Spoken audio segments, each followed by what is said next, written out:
Okay, The Last Reunion, a play in 2 acts by Dick Price and Sharon Kyle, 21 July 2021. Cast of characters: Bobby Hurley, white man approaching 60. Fawn Foster Hurley, a white woman approaching 60. Oscar Szymanski, a white man approaching 60. And Noemi Khan / Michelle Williams, Black woman approaching 60. Scene, a trendy hotel suite in Long Beach, California. Time, late evening on May 31st and early morning of June 1st, 2017. Setting, a large suite in a trendy beachfront hotel in Long Beach, California. Left, glass doors open to a breathtaking view of the Pacific Ocean on a starry moonlit night. Center is the tastefully designed living dining area of the suite, with open stacks of party supplies piled on chairs and tables and strewn across the floor. Right is the open bedroom door. Across a table against the back wall, a large, loosely draped blue and gold banner reads, Lakewood High School Class of 1977, 40th anniversary. Back center is the hotel room's door. Back right is an open door to the bathroom. Center, the dining room, is piled high with registration cards, papers, a pile of cash and checks, a CD player, and a couple of half-filled bottles of liquor and champagne. Left are matching overstuffed armchairs. Front is the outside deck overlooking the bay.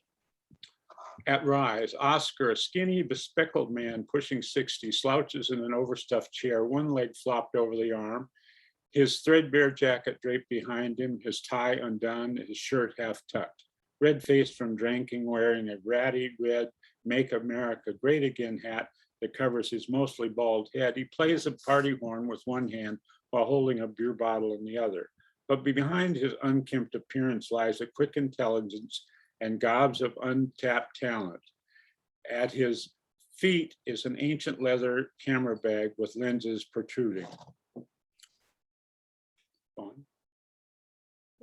Fawn is a statuesque 58-year-old beauty, stands at the table counting registration cards and making entries in a laptop.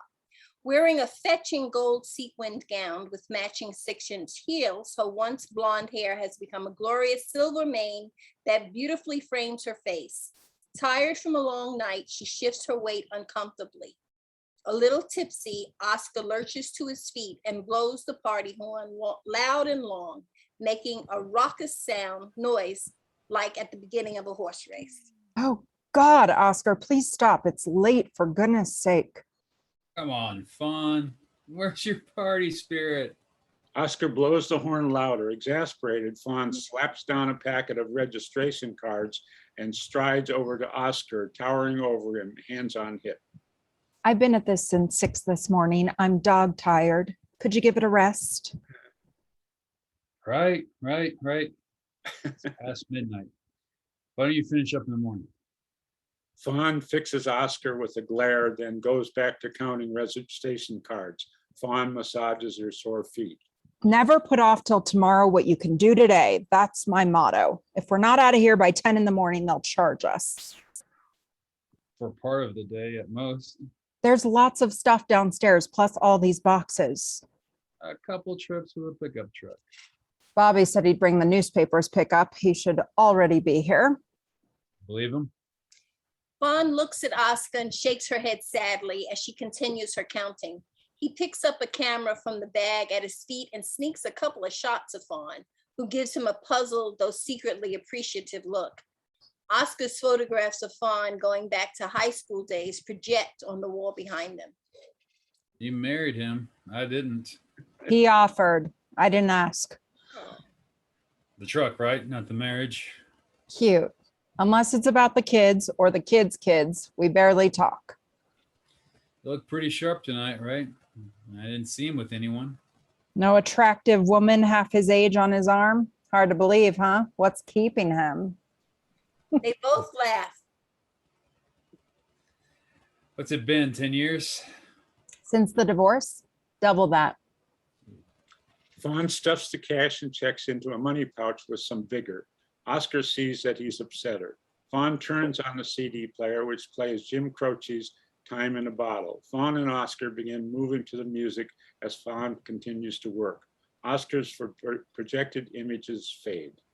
You did such a nice job putting this 70s playlist together. Sounded like we were back in high school. Better music back then.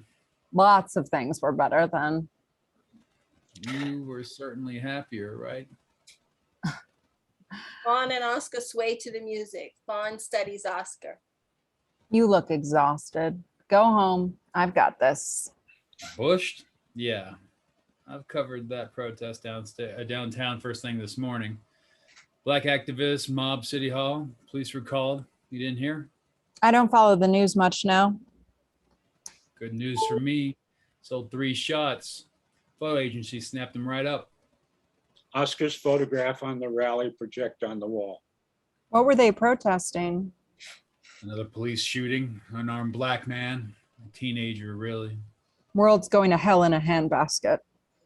Got one shot of the parents consoling each other. A real heart tugger. So sad. I forget how talented you are. The photographs, the music, those jazz pieces you played. How'd we do? I didn't see much of a we in it. We all know how hard you work. 152 paid, another dozen who haven't paid and probably won't. I'm done chasing people down. It's just too hard, especially since no one ever pitches in to help. Fawn gives Oscar the stink eye. Oscar's projected photographs fade. That's good, huh? Once the band got their sound equipment working, the place was really hopping. No, not good. Not out of a class of 1,200. Hardly seems worth the effort anymore. 40 years is a long time. We're all getting older, Fawn. Retiring, moving out of town, dying off. I suppose. Jan and Jerry, the Johnsons with the insurance agency downtown, retired early and moved to Big Bear. Can't blast them off the hill with dynamite. Oscar stands, stretches, and takes a swig from the flask he keeps in his pocket. Fawn sways gracefully. Oscar dances in place as well, using a herky-jerk two-step he learned in junior high. Jim and Sharon moved to Ohio near her mom. Who's on her last leg? You sure do keep track. And Chris just went through another divorce. Doesn't want to show her face. I bet. Mm. Fawn leans against the table and massages her foot before closing her laptop. We lost Kathleen to breast cancer. Remember Kathy? My bridesmaid? Such a lovely girl. Fawn puts the registration cards in a box and pours herself a glass of wine, remembering the past. Sure, I remember Kathy. That was sweet on her. You've been sweet on half the class at one time or another. I guess. Turns out she likes women. Liked women. Who'd have thunk it? Who would have thunk? Everybody would have thunk it. Everybody did thunk it except you. Oscar blows the party horn, but not as loud or as long as before. Fawn smiles at him when he stops. Still swaying to the music, Fawn joins Oscar to start actually dancing. Fawn pirouetting gracefully and Oscar approaching with his two-step as Fawn dances away. Oscar's photograph from the reunions going back years project on the wall behind them. 40 years you've been doing this. Every 5 years. What's that? 8 class reunions you've organized? We knew that we knew what we were doing when we made you homecoming queen. Fawn flashes her glorious beauty queen smile. It slowly fades. She turns off the CD player midstream, cutting off ABBA's Dancing Queen, and they stop dancing. Oh, the entire class conspired to elect me just so I'd organize reunions for the next 50 years. You've sure put on some great ones. Nobody else ever steps forward, but sure. Organizing things, keeping track, running down details, leaning on people. That's just me. Come on, Fawn, you love it. You won't even let people help. Well, it's harder to train people than to just do it myself. Remember the 10th? Down on the beach? Oh, God, that was fun. The Hawaiian luau. Oh, yeah. Fawn, go ahead. Fawn does a little Hawaiian shimmy. Oscar sings a line from Don Ho's Tiny Bubbles, strumming an air ukulele Fawn joins the melody in the last line.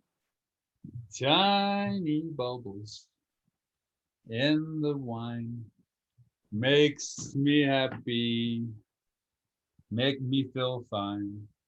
Tiny bubbles makes me warm all over with the feeling that I'm gonna love you to To the the end of time. 700 people easy. 937, counting spouses and plus ones. Drinking Mai Tais out of coconut shells. Way too much of that. Thank you very much. Stripping naked, running into the ocean. Fawn turns to Oscar, fixing him with a maternal stare. Oscar's projected photographs fade. Oscar, that was only you. And you didn't run down into the ocean. You kept running through the crowd back and forth, trying to dance with all the women, waving your little thing around, making a complete fool of yourself. Not so little. And streaking was the rage then, remember? I had to beg a couple of the girls not to call the police. No. All in good fun. For you, I had to swear you wouldn't be invited to the next reunion, remember? Chagrined, Oscar comes over and takes a beer bottle from the cooler next to the table where Fawn stands. Mimi said you grabbed her. Oh, Mimi, what? When? What? Tonight, Oscar said you grabbed her when you were dancing, touched her, did something she didn't like. Oscar flips back in the chair and pours whiskey from his flask into the beer bottle. Maybe when we were at prom 40 years ago, but not now. I was a kid doing stupid kid things back then. This isn't about back then. Just saying, I didn't touch the woman. Maybe I bumped into her. I got tagged with that Me Too reputation long ago. Now nobody will let it go. I've never had much luck with women. Don't be ridiculous. With all the events around town you cover, you have access to lots of women. Never works out for me. It's easy for you, the homecoming queen, and Bobby, star quarterback, and everybody's Mr. Wonderful. People slipping you phone numbers, chatting you up, buying you drinks, finding reasons to rub up against you. That's not all that it seems. And you're just making excuses. Oscar looks Fawn up and down until she sees what he's doing. Massaging you with their eyes. Stop it, Oscar. That's quite enough. Me, always too awkward and shy. I try to talk to someone, and next thing you know, I put my hands where they don't belong, did something that sets them off, said the wrong thing, stared at them too long, and off they go. You were married, a nice young woman. We all thought you'd finally settle down, maybe even start a family, find some happiness. My family, yes. Cheryl, right? Sherry, yes. And she runs off with the old geezer across the street. Past 60, easy. A glass eye and a trick knee, and off she goes. Come on. He didn't have a trick knee. He did. Wounded in Vietnam, an airborne ranger with medals and a big frame on the mantle, for Christ's sake. Oh, geez. Sorry to bring it up. Oscar puts his hand on Fawn's shoulder, turning her his way. Well, we've always got each other. Startled and wary, Fawn gives Oscar a sisterly hug. Oh, Oscar, we've been friends forever. We wouldn't want to ruin that. Oscar moves too close to Fawn, who playfully pushes him to arm's length. There's a loud knock on the door. Startled, Fawn turns to the door while Oscar goes to open it. Bobby, a tall, handsome man dressed in a well-tailored tuxedo, enters. Bobby carries a box of party supplies. Smiling, Fawn wrings her hands. Sorry, got hung up. I'm glad you made it. Put those boxes over there. The bellhop can help. Bobby struggles with the heavy box he's carrying as he enters the room and plops it on the corner. Bobby and Oscar exchange a rather awkward greeting. Part fist bump, part handshake, something of a shoulder rub. Not a bad night, huh? Oh, you did a great job, like always. Fawn's mood softens. She walks over to him. And you did a great job emceeing. Bobby and Fawn enter a warm hug. Fawn pulls away as the hug starts to last a little too long. Hey, Bobby, did you see the black woman who walked into the ballroom just as we were winding things up? Bobby straightens his jacket and slicks back his neatly barbered gray hair as he stands in front of the mirror. Hard to miss. I guess she was lost. For a second, I thought she was Michelle, but I got sidetracked. Bobby surveys the room uncomfortably. I looked up and she was gone. I've often wondered what happened to her. She left town so abruptly. Just as Bobby starts to respond, there's a softer knock at the door. He walks toward the door as he answers. Funny you should mention Michelle. Guess who I ran into just now? Bobby opens the door. Michelle enters, a dignified, attractive black woman the same age as the others. Fawn and Oscar stare, mouths agape. Michelle? Surprise. Oh my gosh, my old running buddies. I can barely believe my eyes. Look at you. You're all here. It's It's really, really you. Yep, it's really me, but it's not Michelle any longer. It's Noemi now. Changed it decades ago. Really? I can hardly believe I'm here with you. I thought I had missed it all. Arriving late put me here at just the right time. I was just about to leave when I ran into Bobby. What good luck, huh? What good fortune. Oscar, Fawn, Bobby, the four of us together again. The Four Musketeers. Michelle, what? How? It's Noemi now. Noemi. Okay, Noemi, it's so good to see you. My gosh, you're here in the flesh and looking fabulous. Remy and Fawn hug. Bobby and Oscar wait their turns. I can't believe it. I have been trying to connect with you for years. How did you know to find us here? Noemi eyes Oscar's MAGA hat, hesitating momentarily, but then giving Oscar a quick, wary hug. Noemi and Bobby exchange nervous glances. Their recitation of how they ran into each other seems rushed, contrived, as if they're hiding something.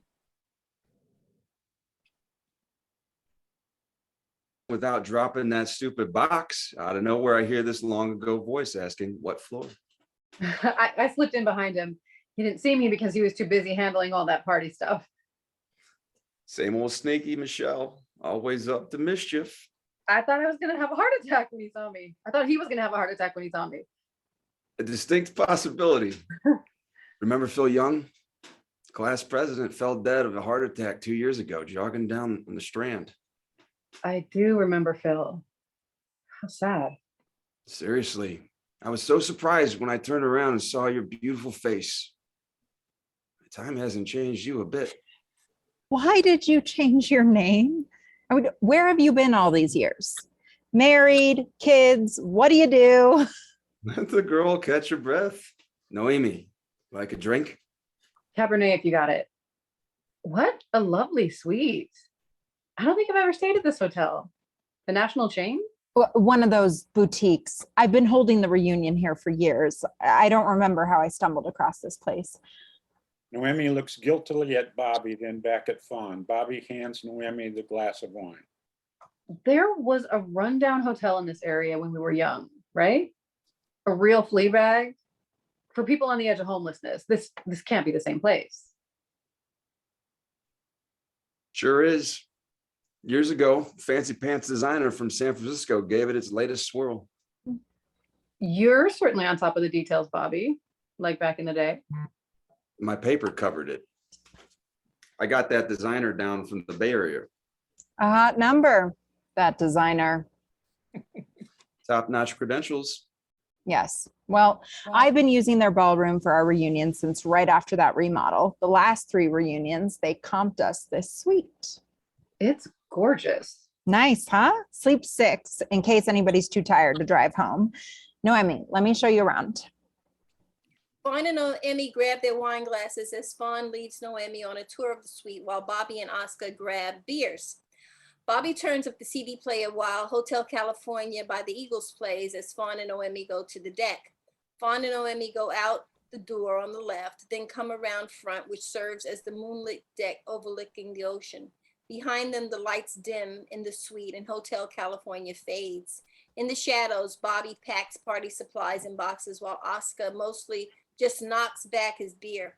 Bobby and Oscar talk, but we can't hear them. As Noemi and Fawn talk, they share family photos on their cell phones. The photos project on the wall behind them. Fawn, it's really good to see you again. I mean that. I wasn't sure how I'd feel coming back to Long Beach. So many memories. Sometimes I wonder if I'll ever recover from decisions I made during those early years. I'd heard about you and Bobby. The split must have been hard. You've been a part of each other's lives since what, first grade? Heck, maybe nursery school. You've been able to stay friends.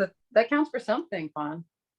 The first 10 years were heaven. Vacations together, weekends together, parties together, everything together. Just the way you'd want it, right? But then there were kids, and Bobby's big job as publisher kept him away. I started teaching. Before you knew it, there was no more together to be had. You drifted apart. There was more to it, I suppose. I don't mean to cry. Oh, water under the bridge. But tell me about you. Who's the mysterious Noemi? The name change? Married, kids? Not too much to tell, but yes and yes. Oh, Yeah, I have a lovely daughter, Monica. I was happily married for many years. Sadly, Omar passed away 3 years ago. oh no, I'm so sorry to hear that. Here I am dribbling on and on about my little issues, and you've lost your husband. Really, Monica, Monica and I are okay now. You adapt. But how did you and Bobby stay friends after the divorce? Ugh, you know Bobby. Knew him anyway. It's hard to stay mad at him. Truth is, we were both too young when we married, not mature enough to deal with everything that marriage throws at you. Good relationships take real work. We hung in there to raise the kids. Kids, yes, kids. Chelsea and Cody? Wow. Right. How'd you know? Noemi nervously turns away. The photographs projecting on the wall fade. Coming down the hall, Bobby and I caught up a bit. Why didn't you come in together? I wanted to surprise you and Oscar. And I needed to collect my thoughts. Let me show you some pics. I only have a few thousand. Only kidding, but there is so much to catch up on. Music from Oscar's playlist can be heard. Lights fade in front and rise in the living room where Oscar and Bobby are packing. Fawn and Noemi come in and lean against the table where Fawn had been working. Oscar takes to his armchair again, and Bobby stands near the boxes holding party supplies. Oscar picks up a camera from the bag at his seat and takes candid shots of Fawn, Noemi, and Bobby. Fawn holds her hand up to stop him. Elton John's Benny and the Jets plays. We thought we lost you two. Had enough girl talk? That song brings back those high school memories. Years ago, Oscar started burning CDs for the reunion. Everybody loved them. We'd give one to each alumni as a parting gift. I wasn't much. He's too modest. This time he created a playlist of the top pop hits from senior year. Aren't they fantastic? They're nice. Some of those pop hits started to grow on me. But Benny and the Jet. You remember Benny and the Jets? No one understood those lyrics. Oh, I think we just made them up as we sang. What's that song you're always playing? Something about Sunday morning? Well, I woke up Sunday morning with no way to hold my head that didn't hurt. And the beer I had for breakfast wasn't bad, so I had some for dessert. Right. Chris Christopherson. I can never remember the lyrics. It's a woman thing, I think. But in my family, the women always sing along to every song on the radio, like it or not. Oscar studies the images in his camera and interrupts. He takes a nip from the flask he carries with him. I can't get over how young you look. Lots younger than us. Oscar, careful. Well, as they say, black don't crack. Huh? Black don't what? One of the perks of dark skin. Black women and men, I suppose, have natural oils that keep their skin smooth. Actually, our skin's no oilier than yours. It's the melanin. What? Natural sunscreen.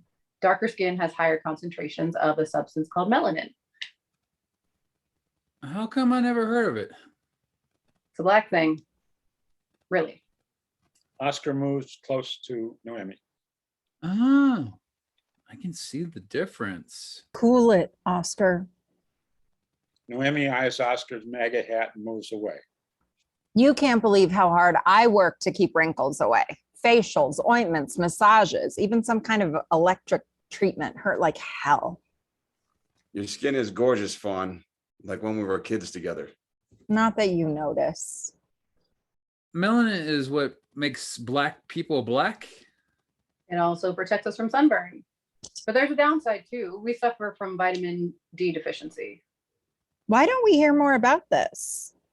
This is beginning to feel like deja vu. How so? The music, returning to Long Beach, this conversation reminds me of how I felt 45 years ago when we first became friends. How does a conversation about melanin take you back 45 years? Back then, I'm pretty sure I was your only black friend. Ah, and melanin. It's the questions. Always explaining things that are common knowledge, at least in my community. Another black thing, I guess, explaining stuff to white people. Oh, come on, your community. How different could it be? How much explaining did you do? When I first got here from New York, everything about this place was different. Different smells, different weather, different food. I spent a year in culture shock. Real awakening. Couldn't have been that bad. Everybody and their uncle has moved here. I wish they'd all go home. Sorry, Oscar. I'm not going down that path with you. Culture shock, awakening. What's there to wake up to? Ours is the epitome of American culture. That's kind of what I'm talking about. That way you seem to think that you represented America, that you stood out as the model. I never said that. Your action said it. Everyone treated me like an exotic visitor. My hair, my accent, my clothes, always with this subtle message that I wasn't quite. Quite what? A normal American? Yeah, I was othered. An intriguing other, but othered nevertheless. Who wants to be normal? Being an always outsider gets lonely. Some call it the only lonely. Well, if you want to be an insider, why call attention to your difference? You call yourself an African American instead of an American? Why do you have special schools like those, what do you call them, HBCUs? A sudden distant lightning bolt shatters the scene. Quickly, Bobby, Fawn, and Oscar sit on the stuffed chairs like students in a classroom. Bobby takes a notebook from his jacket pocket to take notes. Fawn sits up extra straight like the teacher's pet, while Oscar slumps down like the class clown. Noemi puts on glasses, holding herself like a professor as she strides back and forth in front of her class. On the wall behind them, slides project showing Howard University's campus and bar graphs. HBCUs? Good question. Miss Foster, is it? Yes, Professor Fawn Foster. HBCUs are historically Black colleges and universities. You might have heard of Howard, Grambling, or Morgan State. Sorry, I haven't. There are about 100 HBCUs in this country, but the more striking number is the roughly 4,000 PWIs. Far too often white people, question why we have HBCUs but ignore all the PWIs.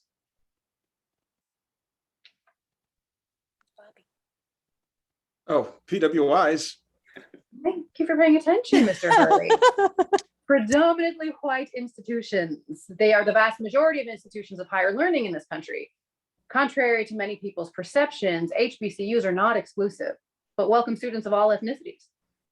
Who ever heard of PWIs? Lots of people. Thank you, Mr. Szymanski. Google it. The point is, if we didn't have so many PWIs, we wouldn't need HBCUs. Another distinct lightning bolt strikes. Dazed, they all shake themselves out of their classroom roles as the projection fades behind them. Bobby, you ever heard of HBCUs? Hey, Grambling Tigers. Coach Eddie Robinson won every championship for years. Oh, yeah, now I get it. No, Emmy, you always seemed so much more worldly than we were. Living in different places around the country exposed you to all kinds of different people. We didn't have that benefit. As a matter of perception and choice. What do you mean? You saw where we were raised. LA has more racial and ethnic diversity than most cities in the world. If you're white and live in a white enclave, it's by choice. I guess I never thought about it that way. You want the benefit of knowing all kinds of people? All you have to do is drive from one end of Wilshire or Santa Monica Boulevard to the other. You'll see all kinds of diversity, socioeconomic, linguistic, racial, cultural. Tell me about it. My car was out of commission a couple of months ago. Couldn't afford a rental or even an Uber. Stuck with public transportation. Talk about an awakening. I've never owned a car. Back then, I didn't even have a driver's license. How did you handle it in the car capital of the world? Not easily. The bus picked me up in the morning and brought me back after school. If I missed that one bus, either way, I was out of luck. I had a car and could have hopped on the freeway and taken you home in no time. I just never thought about it. Yep, that was part of the design. Design? Freeways were designed to enforce racial segregation. That's why our communities are so removed from each other and why we needed school busing. Get out of here. A conspiracy? Take a tour of LA without using freeways. Use public transportation and you'd be surprised at what you'd find. Are you serious about the freeways? That can't be true. I was shocked when I first learned that freeways created physical barriers between the races intentionally. Right. Decades ago. Yeah, but the stage that was set decades ago still exists today. Sometimes I feel I've led a Wonder Bread life. Yours is more like a loaf of seeded multigrain. My grandmother spent her entire working life cleaning white people's houses. Invisible to the family she worked for. They'd reveal intimate aspects of their lives like she wasn't even there. Ah, come on. What does that even mean? She'd say, we know them, but they don't know us. I'm not connecting the dots. What does her experience have to do with us? Another distant lightning bolt strikes. All take their student and professor roles. Transportation challenges often play a role in the lives of African Americans. Many cities, dare I say all American cities, are designed to segregate people of color, especially African Americans, in siloed communities far from places of employment, recreation, even good grocery stores. Maintaining these rules was the basis for sundown towns. Sundown towns? That's right, Ms. Foster. Like my grandmother, Black people were immersed in whites' lives, but they were there to provide a service. When their work was done, they had to leave, quite literally before the sun went down. Whites were only in close proximity to Blacks when Blacks were in white spaces to somehow provide them with a benefit. Not so different today. Bobby, you don't believe that. Once again, Mr. Hurley gets it right. Black people Blacks' lives and movement in this country has always been limited and surveilled. How many of you are aware of COINTELPRO? Surely that didn't affect you. J. Edgar Hoover died when I was in middle school. But years later, when I was bused to Lakewood High, if I missed the bus and was walking, the police would slowly roll up on me and ask me what I was doing in the neighborhood. They offer assistance, right? I mean, you were a kid. Pay closer attention to the news, Ms. Foster. Endless reports and lived experience tells us that police do not protect and serve Black people. Not in the way that you've experienced. In my youth, my interactions with them made it clear that I was not safe with them. Their tone and manner let me know that the only thing they were concerned about was sending me a strong message that I didn't belong. Another lightning bolt jolts the four back to the present as they shake themselves. Jeez, I gotta lay off the hooch.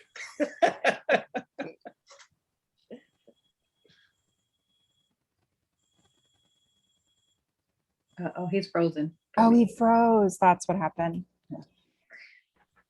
Things have changed. We had Obama for 8 years, for goodness sake.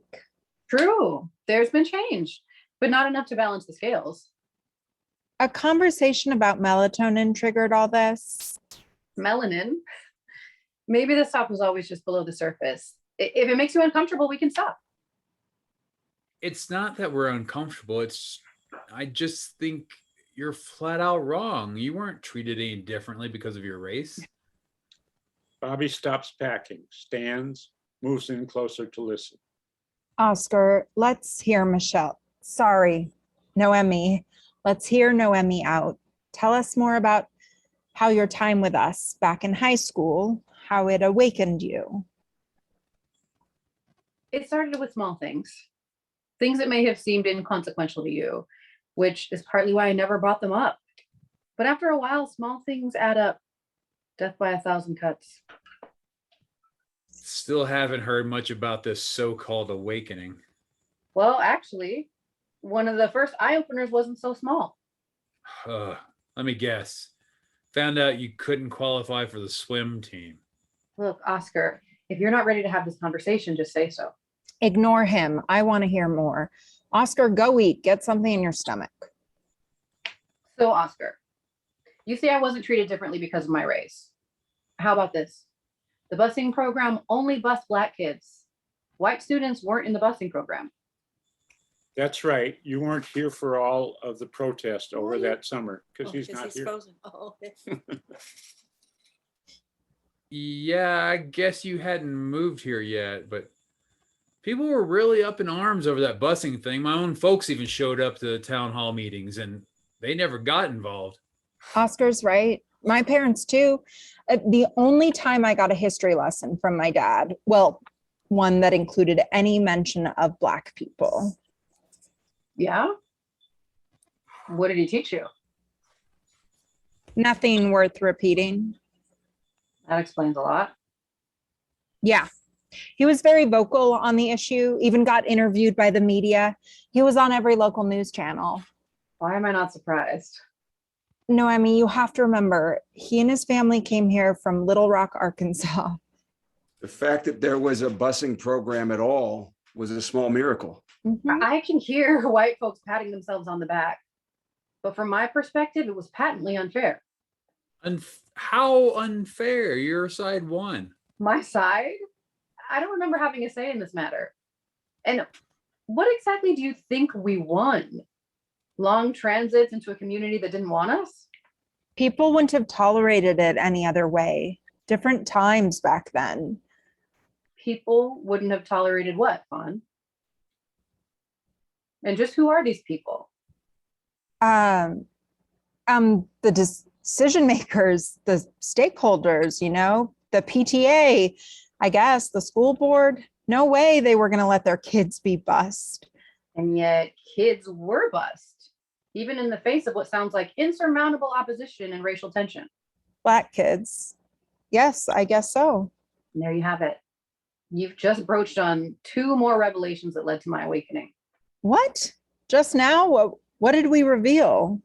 You all somehow managed to talk about one of the single most racially divisive issues in this nation, and never once did any of you ever utter the word white. As if whiteness, white power, white dominion in places of power played no role in the outcome of this that hugely, hugely impacted me and my family. Sorry, that wasn't intentional. Oscar pours What? bourbon from his flask into his coffee cup. Why is everything about race? Because this is about race, Oscar. It's about anti-Black racism expressed by a white supremacist power structure. Well, unless you took history lessons from Fawn's father. Bobby notices Uh. that Oscar is getting tipsy, offers Oscar something to eat. I'm not hungry. Stop bugging me, Bobby. White supremacists? Nah, that's a quantum leap. I can't argue with Oscar there. Fawn, you were talking about the people, the stakeholders who wouldn't allow the busing program to go in both directions, right? And So I was asking you who they were. I'm guessing that they were parents, members of the PTA, school board members, regular people. What triggered my awakening all those years ago was what you just did. You didn't mention the race of the people who were opposing busing. Those stakeholders were white people, right? Those were the people in my world. Back in the day when we first became friends, I noticed that white people would mention the race of a person, especially if they were a person of color. It would mention the race back in the day, back when we first became friends. I noticed that white people would mention the race of a person if they were a person of color, especially if they were Black. But if the people were white, no one would mention anything about race. It was a little difficult to mention anything racial in your presence. Black, Afro-American, even Negro. I never knew what was right. I remember noticing a little reddening of your face. But that's one of the reasons I didn't push the envelope. But that is not exactly what I'm talking about. That's just it. Because you made us comfortable, we felt at ease. We just talked openly around you the way we talk around anyone. This happened again. Just now? What did I say? You said we talked openly around you the way we talk around anyone. But you didn't really mean anyone, did you? You meant anyone white. No, I'm sorry. I meant to say that I was comfortable with you regardless of your race. Oh, so you would have been comfortable openly talking about race in the presence of anyone? A random group of Black people? Really? I can't seem to get it right. What did you call it? Racializing.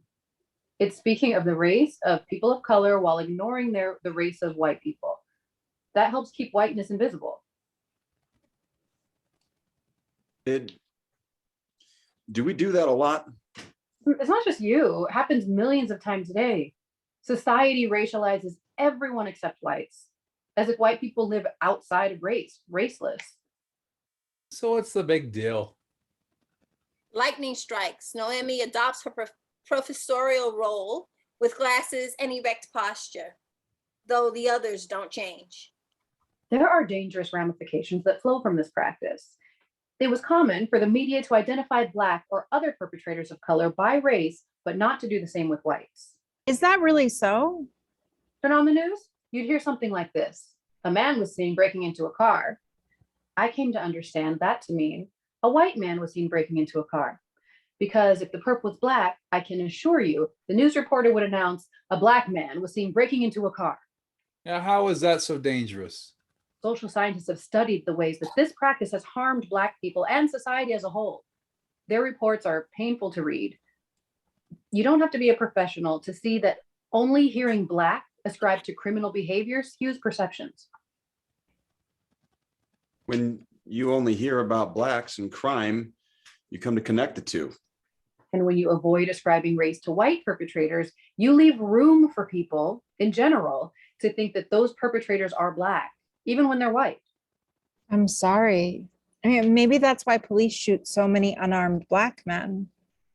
Yes. Emmy leaves her professorial pose. Yeah. You can see the far-reaching effects of this. We don't racialize. Where do you get this stuff? You don't racialize? Fawn wasn't the only one. Didn't your uncle tutor a little Black boy? Fawn's family had a Japanese landscaper and a Mexican housekeeper. So? You always ascribed race when you were talking about people of color, even when their race wasn't germane to the topic. You knew because you met them. Nope. Never met any of them. I always thought it was weird when you talk about the Mexican housekeeper or the Japanese gardener. You applied a racial label to everyone except yourself. You seem to think you lived outside of race. I've never heard it put that way. I need some time to digest that. I didn't have the language, not then. I only learned about racializing in the past 10 years when I started attending critical race studies symposiums. Racializing. Making up words now?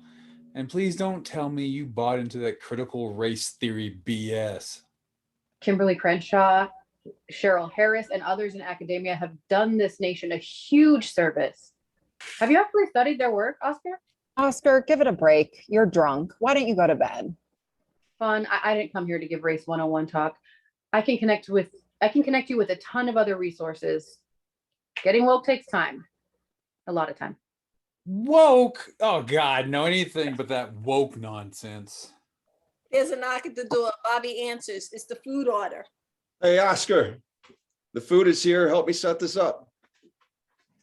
Oscar walks toward Bobby. The two begin to set the table. Noemi shoots Bobby a thankful glance. I'm getting it. We look at your culture as specialized, but ours as normal. Yeah, fun. That's pretty accurate. I mean, I could bring up lots of examples of the thing that shall remain unnamed. Some are just plain funny, like skin tone sunscreen. Whose skin tone? Exactly. You'd think I'd be savvy enough by now not to be fooled, but recently I paid a lot of money for so-called skin tone sunscreen. It's not entirely my fault. I thought it was designed to match the skin tone of the person using it. I put it on. Boy, was I wrong. I looked like I had painted my face with Pepto-Bismol. Lights fade. Music switches to Marvin Gaye's Distant Lover playing on Fawn's Pandora account on her laptop. As lights rise, all four are sitting at the table eating. Oscar picks up the camera and starts taking pictures. So how'd you hear about the reunion? Google. Found the reunion website a few years ago. Signed up, started receiving email updates. You did? I just assumed you weren't getting the notices, like so many others. We only got a smattering of the graduating class tonight. That's too bad. I haven't made it because my life is complicated, hectic, and I live on the other side of the country. After my husband passed, it took a long while for me to get back on my feet emotionally. Oh, I'm so sorry to hear that. He was a great guy.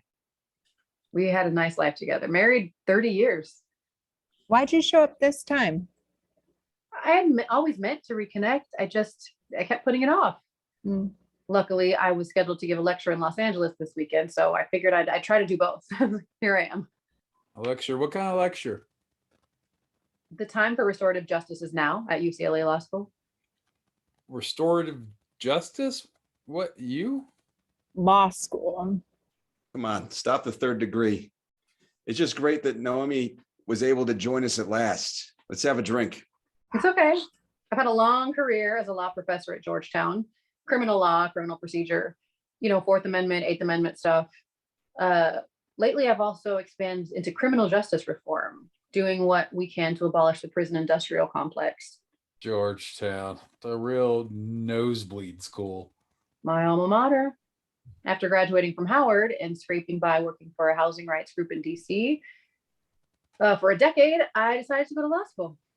You always were the best student among us. That's sweet. I just had fewer distractions. No beach parties, no drive-ins, no weekend sleepovers. My social life was decidedly lame. You edited my senior project, got me an A. Yours and more than a few others. That lackluster social life served you well.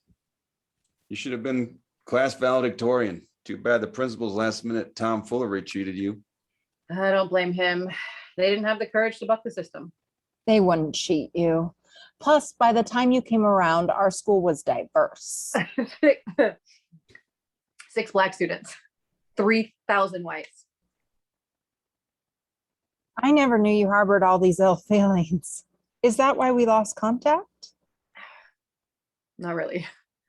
We had to get to my aunt's place in Baltimore. We? After my parents' final breakup, it took my mom a few tries to find her way in life. When an opening arose in Baltimore, we had to leave right away, immediately after graduation. But you had such a wonderful life here. All your friends, the 3 of us, you'd won a scholarship too. Noemi smiles ruefully and bows her head. My mom was falling apart. I had to drop the scholarship to USC and go back to the East Coast. Maybe it wasn't so wonderful for Noemi. Bus 10 miles of school, rough side of Long Beach. Well, I did have a rough time, but the neighborhood was actually lovely. Fawn, your father wouldn't let you invite her, a black girl, to those parties you were always throwing. Oh, but And Oscar, your parents wouldn't even let Michelle in the house for her photo shoot. But I did take the photographs in the garage. They were good too. I still have the best of them. And my dad beat the crap out of me when he learned I'd given Noemi a ride home after school one day, more than one day, but he only needed to find out about one. Bobby, you never told me. Bobby goes over to the bar to fill his glass. There's an awkward silence. Bobby, we were married for 20 years, raised 2 kids, had a long life together, and you never told me this. Bobby glances at Noemi, then turns to Fawn. We all knew it. Didn't we all know Noemi wasn't treated the same? Fawn tries to absorb what Bobby is saying. Bobby pleads with her with his eyes. Noemi goes over to Oscar. Really? You kept those old photographs of me? My glam shots? Yeah, wait. I used my best shot for their reunion program. Oscar rushes over to the boxes of supplies and pulls out a handful of reunion programs, which he shoves into the hands of the other 3. Noemi, Bobby, and Fawn react to seeing the old photo of themselves on the cover. Bobby glances uncomfortably at the photo, which Fawn studies intently. Noemi is jolted. The photograph is projected on the back wall. My God, we thought we were so chic. Look at those tiny waists. Yep, 2 odd mamas. Noemi and Fawn glare hotly at Oscar, but then soften, look at each other, shake their heads, and laugh. Oscar's not always wrong. No wonder boys were always chasing us down the halls. Let's take the same shot for old time's sake. Oh, Oscar, I look so tired now. No, we've got work. Time's wasting.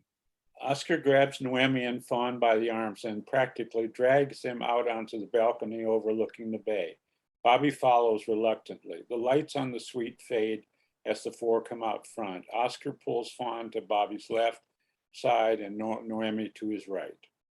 Come on now, look at the photo. You remember the pose? Reluctantly, the 2 women snuggle close to Bobby.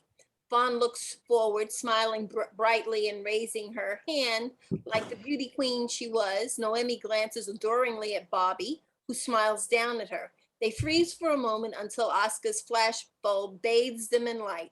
The new photograph projects on the wall behind them. Bobby, Noemi, and Fawn disengage quickly as Oscar keeps snapping shots. Fawn studies the photograph again. I always wondered about how you and Michelle looked at each other, Bobby. So lovingly. You were my boyfriend and soon to be husband, but you wouldn't know it from this shot. Well, that's just how Oscar caught us. 2 seconds later, it would have been all different. Hey, remember how the 4 of us aced our honor social studies class? What I remember is you always coming up with outlandish projects. We aced that housing discrimination project. I'll never forget the time you suggested we volunteer to work in a soup kitchen to collect data on homeless Vietnam vets. How else were we going to support our hypothesis? You couldn't just Google it back then. Our hypothesis. We barely knew the word. No, that was all your idea. I was pretty sure we'd be able to show how many recently returned vets had to rely on charity to survive. Too bad we couldn't pull it off, Fawn. Our parents never had to know the plan. I still can't believe you told your dad. Oh, yeah. I remember that. Your dad hit the roof. Came down to school and gave Mr. Stevens a piece of his mind right outside the class. Your idea was pretty good. Too bad old man Stevens put the kibosh on it. Oh, come on, Noemi. How was I supposed to know that we could pretend to be over 18 and lie about our ages to volunteer without getting parental consent? I mean, even if that had worked, there was no way I could just traipse off to that side of town without my parents' permission. Rapes? That side of town? You think my mom was less protective of her child than your parents? Well, what I meant was that it was kind of far and I was only 16. Oh yeah, I get that because I was 16. I was 16 when the school board forced me to traipse across town, waiting in the dark for a bus on Pacific Coast Highway while men older than my father stopped to offer me a ride. Some ride, I bet. Can't imagine how deeply I understand because we didn't have an option. Busing was forced on all Black kids just moving into the community. Here we go again. I'm gonna have another beer. join me? I mean, it may seem like nothing to you, but seeing all of you it's just triggered a lot of memories, good and bad. I'm sorry, Noemi. I didn't mean to open an old wound. I don't think any of us understood how much you were impacted. There were upsides. I'm glad I met you. There were so much about those times that was just so unfair. You all could walk to school in 15 minutes while I spent 12 to 15 hours a week on a bus or waiting for a bus. My mom had no say in that decision. Believe me, we tried. I'm so sorry. Bluish light bathes the deck as the moon emerges from the clouds. Conversation stops as they admire the moon. I've never seen one like that. It's so blue. It's all the forest fires. The big one in Malibu, further east in the San Bernardinos, they push ash and cinders into the sky, which makes a literal blue moon. Not like the song. Well, aren't you Mr. Wikipedia? Particles have to be larger than the wavelength of red light, otherwise they would create a red moon, which is still rare, but much more common. You really know your stuff, Oscar. Last weekend I drove out to the Mojave, out past Baker, shot wildflowers in bloom. My agent sold a few for a top dollar. I've never seen such a blue moon. Sure you have. In high school, remember? Huge volcano eruption in Bali threw tons of smoke and dust in the air that traveled all around the globe. I got some photographs then too. I dimly remember you telling me about that. It's about when we did that. It's about when we did that experiment for Soul Studies class. The one where Fawn and I pretended to rent apartments around town? The one where Michelle would go first. Act it out, girls. Be the landlord, Fawn.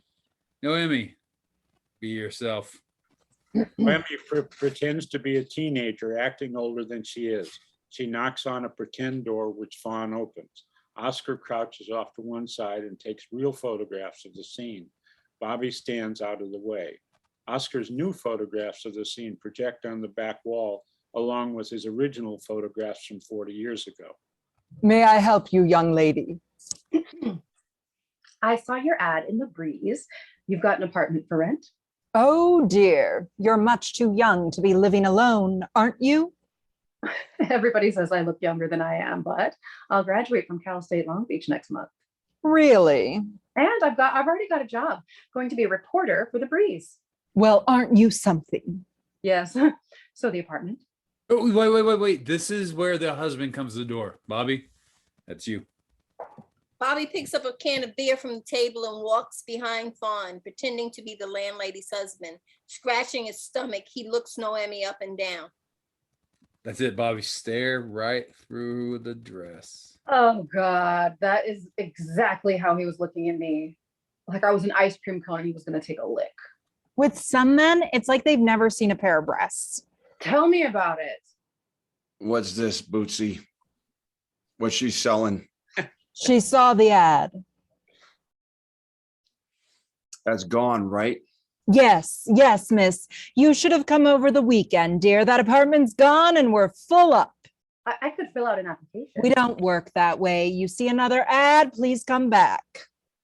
Bobby roughly pulls Fawn back inside the landlady's apartment and closes the invisible door in Noemi's face. Now switch, girls. Switch. Fawn and Noemi quickly change places. Bobby moves off to the side again, and Oscar again starts taking actual photographs, as if he's hiding in the bushes in the apartment building's lawn. Fawn knocks on the pretend door, pretending to be a high schooler, pretending to be older. Noemi, stooped a bit, with a sour look on her face, answers the pretend door. Your ad?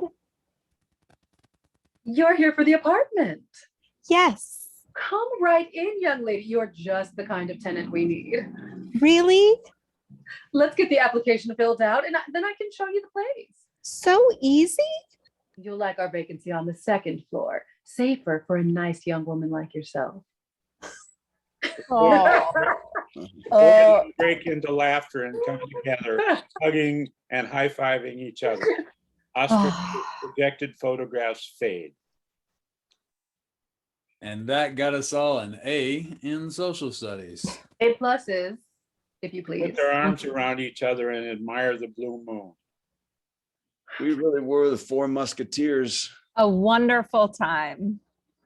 Smiling broadly, they watch as the blue light from the moon darkens. Noemi drops her arms from the others and steps forward, clutching her hands. Wonderful time for you, but a sign of things to come for me. A thunderclap roars and a lightning bolt flashes, startling the four friends as the curtain falls. Do you want to take a break or go right into the next thing? I have to pee. That's not in the, does that come under TMI or? That's to be expected in your condition. I'll be right back. Okay. Thank you so much again.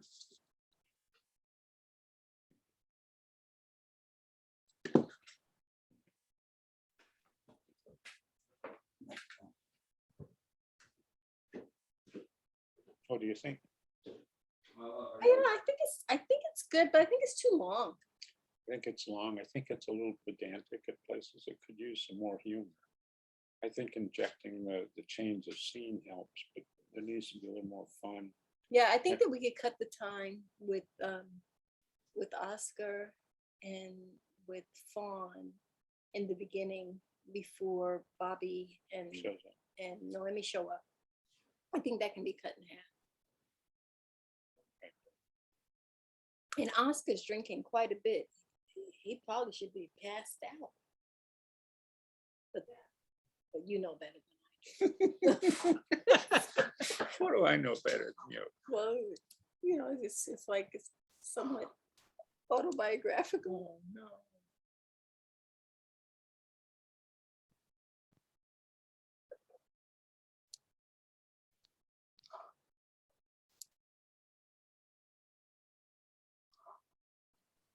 You don't think all this nonsense.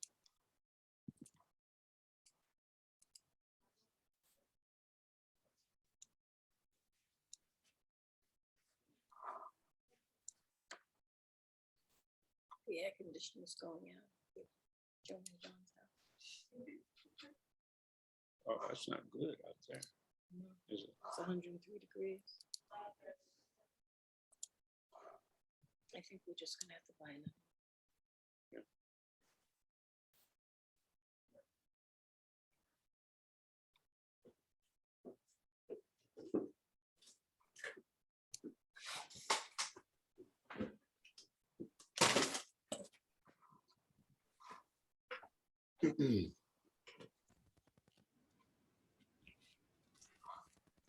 Early the following morning in the same hotel suite, bright sunlight streams through the windows. Oscar sleeps off a hangover in one of the stuffed chairs, his MAGA hat askew and wearing Bobby's tennis clothes, which are ridiculously too large for him. Wearing faded blue jean sandals and a stylish Hawaiian shirt, Bobby is finishing packing up the party supplies, duct taping boxes shut. Smoke in the Water by Deep Purple plays softly on the CD player. From the bedroom, Fawn emerges, Noemi following. Fawn wears jean sandals and a colorful blouse almost matching her ex-husband's outfit. Noemi wears yoga pants, flip-flops, and a Lakewood High anniversary t-shirt. Oh, Bobby, Mr. Go-Getter. Bobby and Fawn hold themselves at arm's Well, we're not length, gonna read those little parts. admiring each other. You look marvelous. Twins. Some things never change. There's coffee and tea. Bobby pours coffee, handing both women their mugs. And look at you, foxy lady. Fawn loaned me her yoga pants. Nice. Gorgeous. Good, guys, let's have some fun. I'll make a mean Bloody Mary. Hey, let's call room service. Let's get some food up here. You don't want to get drunk first thing in the morning, do you? Fawn immediately jumps to handle Bobby's suggestion. She goes into the living room and grabs room service menu. Noemi is right behind her, leaving Bobby and Oscar on the deck where the lights go down. Bobby and Oscar have a silent conversation. I can handle that. Want to take a look at the menu? The guys will eat whatever we put in front of them. Take a look. I don't know, Fawn. I'm vegan now, and I wouldn't have a clue what to order. Wait, then I bought some groceries. I can whip up something nice. Really? Wouldn't room service be easier? Easier isn't always best. I cooked for kids for years. Haven't lost the touch. Fawn starts cooking. Noemi strolls back out to the balcony where Bobby looks out at the ocean view. The lights go down on the suite. Oscar sees that Noemi and Bobby want to talk. Seeing that he's a third wheel, Oscar goes to the bathroom. You were kind of hard on Fawn last night before I went to bed. No? Give me a break. You witnessed firsthand what it was like for me back then. I thought you'd be more supportive, more vocal. I get your frustration, Mickey. I do. But I also know that most white people are unaware of the trials and tribulations of being Black. Hell, a lot of my folks think racism ended with the civil rights movement. They're so confident in their knowledge, but haven't got a clue. But you shouldn't be so hard on Fawn for not knowing. Give her a break. Me? Give her a break? Why? In what universe does that make sense? Maybe you should get reacquainted with her. She spent 2 decades teaching English at a community college. An all-white school by the beach? Inland, working class, immigrants. Well, good for her. About time she ventured outside of her bubble. Working with those kids has helped. She isn't completely blind to society's injustice, to racism and poverty. Still, racializing seemed like a foreign concept to her and Oscar. Hell, Oscar accused me of making it up. When did he become so close-minded? The term was actually new to me too. But if you have a sense of the gap in his knowledge, why hold it against him? It's not his fault. Our educational system is so full of gaps. Right. It isn't his fault. It's not my fault either. We all learned from the same books, but somehow we didn't get the same education. Why do I have the feeling I'm about to get another racism 101 lesson? It's not like you don't need it, but let's be clear. Educating yourself on this stuff is not my responsibility. You actually belong to a race too, Bobby. You aren't raceless. You should feel just as obligated to educate yourself about racism as you felt about educating yourself on any number of life's essentials that aren't taught in school. Buying a house, raising a child, caring for your health, civic engagement, voting. You didn't learn about any of that in school, but you took the time to research and equip yourself with the information you need to accomplish what you wanted to accomplish. There are moves to require ethnic studies in college, even in high school. You say that as if it's some kind of concession, as if some kind of concession was made. We've always had ethnic studies. I thought this was new. What's being taught in most school systems is and always has been a Euro-American ethnic studies and whitewashed version at that. Let's name it what it is. Okay. This conversation makes me weary. Oh, walk a mile in my shoes. You'll get a taste of weary. I'm confronted with it everywhere I turn. To be honest, if it weren't for you and Monica, racism probably wouldn't touch my life down here at the beach. And that's true for most white people. I know it isn't politically correct to say, but I'm dealing with enough just trying to keep my head above water in this rat race we call life. And I don't need another headache. Most of the time, I'd rather avoid that Pandora's box. Oh, so Monica and I are your Pandora's box? Bobby, I thought you'd moved beyond that. Can't you see the flaw in your logic? You can't just bury your head in the sand and think it'll go away. That colorblind foolishness serves to perpetuate racism. We've had this conversation a million times. I think Fawn is calling us in to eat. Let's just go ahead. I'll just be in there a minute. Bobby rejoins Fawn in the kitchen where the lights go up. Hey, you two seem to be deep into some kind of intellectual swamp. Care to share your thoughts? The only intellectual thought I'm having is that it's time for some good hot coffee. I'll leave the Bloody Marys to Oscar. I thought you called us in for breakfast. Almost done. Seems like Noemi has carved out quite a life for herself. She's really accomplished a lot. quite impressive. Yeah, it impresses me too. I had no idea she was so unhappy in high school. I thought our school was a step up for her. How so? I assumed that what existed on her side of town didn't offer much. I doubt it was as lovely as she likes to pretend. You surprised me with your knowledge of the Black experience. Since when did you get to be so knowledgeable about their issues? Have you been paying attention to the news, Fawn? Have you forgotten that I publish a progressive newspaper? There's more to the paper than the lifestyle section. I'm glad you're bringing this up. The paper doesn't even resemble the one my dad founded. If he saw it today, he'd be rolling in his grave. And what about you? Do you approve? Oh, I don't know, Bobby. It's all so overwhelming. The kids have talked to me about the Black Lives Matter movement. I guess I don't see how I play a role in any of this. It was so much easier when my dad was around. Fawn, I know how much your dad meant to you. Losing him so suddenly turned your world upside down. I get it. But Fawn, don't you have your own opinions? My dad would have been up in arms over this Black Lives Matter stuff. I wouldn't say that to Noemi. Last night you said that you two were being open and honest with each other. Well, there's just so much you can say to someone who's so radical, so certain she's right. No room for different perspectives with her. I didn't realize you developed perspectives on this issue. How long have you been researching? I guess, well, I haven't studied the issues, but that doesn't mean my opinion doesn't matter. It sounds to me like you're the one who has decided that your opinion doesn't matter. How much weight can an uninformed opinion carry?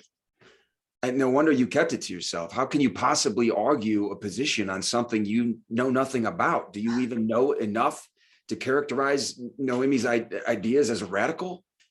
I'm not going to argue with you. I think I hear my cell phone ringing.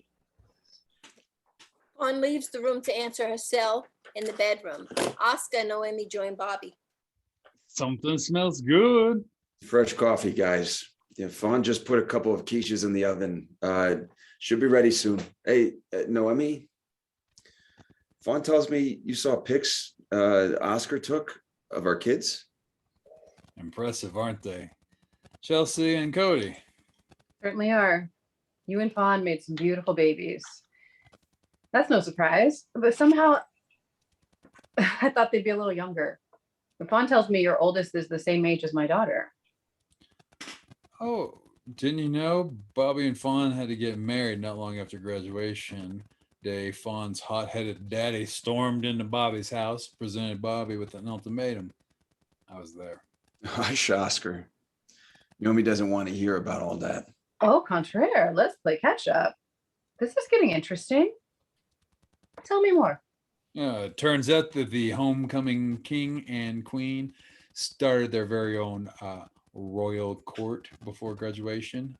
None of us knew, but Fawn was with child at prom. Shut it, Oscar. Let him finish. And what was the ultimatum? Marry my daughter or I'll blow your head off? I need to get the rest of these boxes loaded. Nothing that Go ahead. Nothing that pedestrian. Fawn's dad had an attorney draw up a real marriage contract and got Bobby to sign it. If Bobby married Fawn before the baby was born, he'd hire Bobby at the newspaper and give him a nice salary. Really? I didn't know that's how Bobby got into publishing. I thought he went to school for it.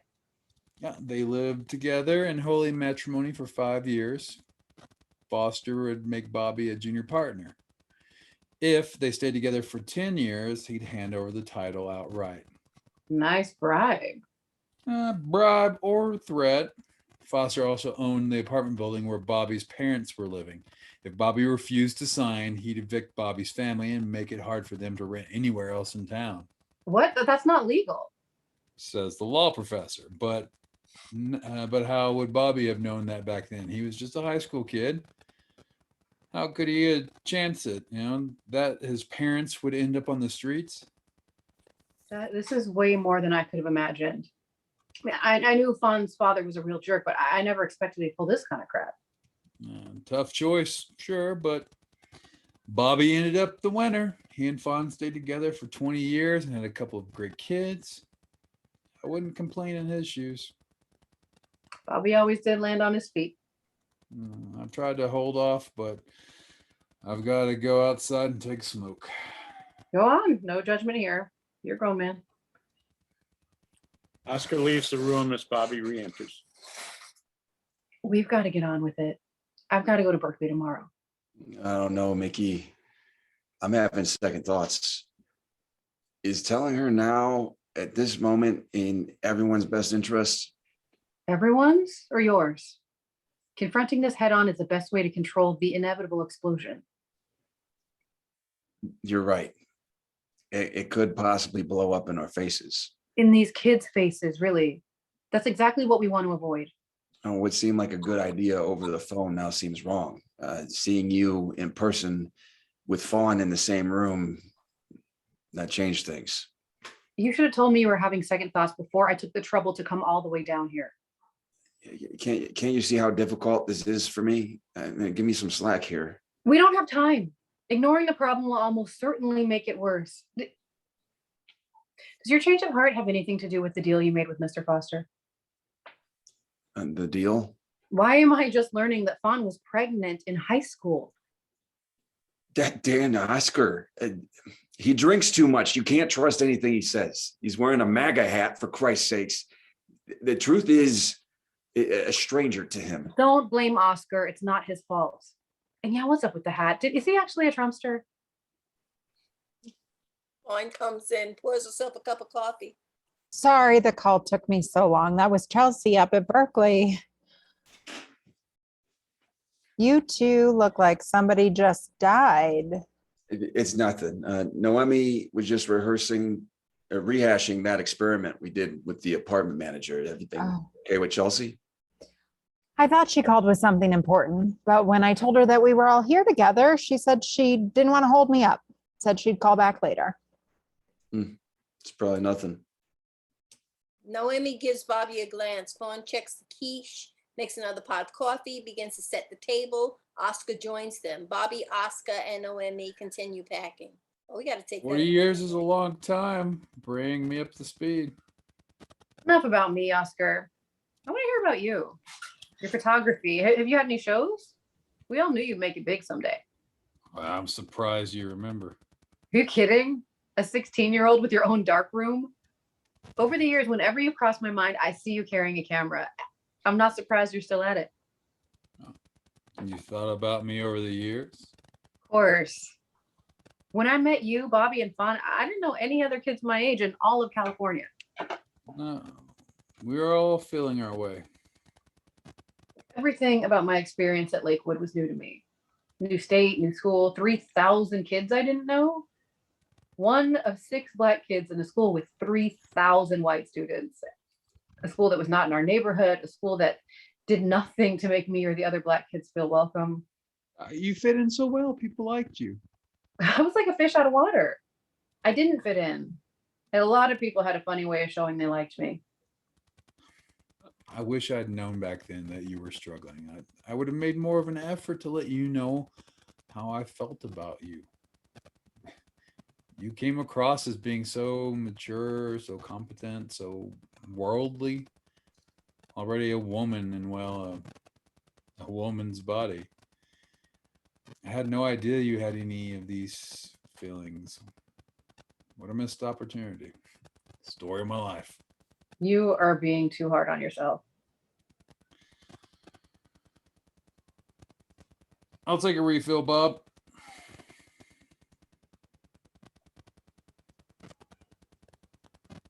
Bobby fills Oscar's cup as well. Oscar takes a bottle from the floor and pours whiskey in his coffee. Bobby and Noemi stack all of the boxes beside the front door. Fawn starts gathering up registration materials, putting them neatly into a box on the table. Oscar goes to his overstuffed chair on the left and works with his photography equipment. Fawn serves quiche. Oscar and I can take the boxes down. The bellhop can help. I brought the truck. When did you start driving a pickup truck, Mr. Fancy Pants magazine publisher? It's the papers. We're still cutting corners everywhere we can. I'm just pitching in until we can hire a new delivery man. I don't picture you as a pickup truck driving guy. More of a tasseled loafers wearing, jazz club attending, West Side theater going, martini drinking, sophisticated kind of guy. I like those things, but there's more to me than that. You make me sound like an elitist. If the loafer fits. You seem to have me all summed up, reduced to half a dozen adjectives. What about you? Tell me, miss, this is all so overwhelming. Who are you? I'm a helpless manipulator now. You were raised by a racist, sexist patriarch who didn't expect anything from his little girl other than to mind her manners and look pretty.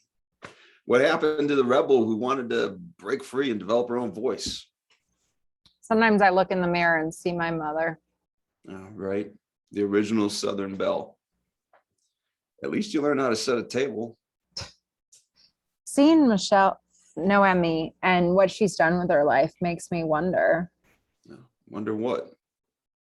I wonder if the trajectory of my life would have been different if my daddy hadn't been such a good provider. That's one way to characterize him. But I hear you. Noemi is motivated to take action because of issues that don't affect you in the same way. And why don't they? Noemi really got me thinking. I think I need a deeper understanding of what she means when she talks about this so-called white privilege. So I'll ask you again. What's your take on all this civil unrest we've seen lately? Bathed in light, Fawn steps forward to address the audience. Bobby sits down and scrolls through his cell phone messages in the dark. Yep, my daddy would be rolling in his grave if he knew his own grandkids marched in a Black Lives Matter protest. It's true, they did. Chelsea and Cody are as different from my dad as night is today. I think going to Berkeley had a lot to do with that. My dad, he was born and raised in Little Rock in the 20s and 30s, never did go to college, came to California after serving in World War II, bought his first piece of real estate on the GI Bill.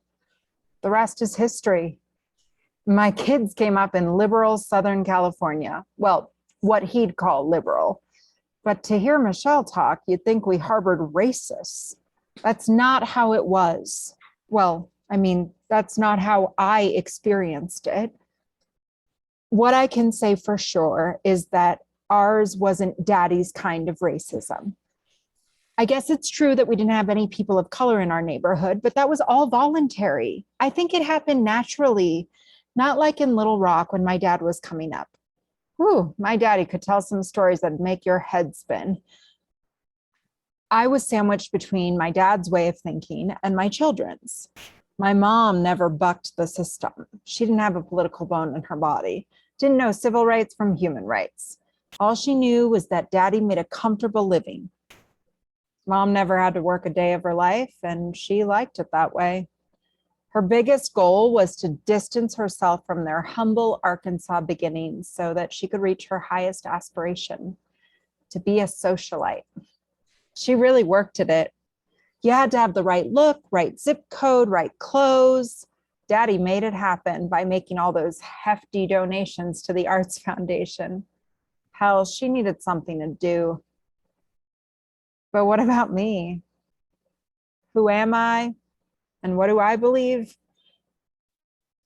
I never wanted to be my mother, but if I'm being honest, when I look in the mirror, I'm not sure I'm so different.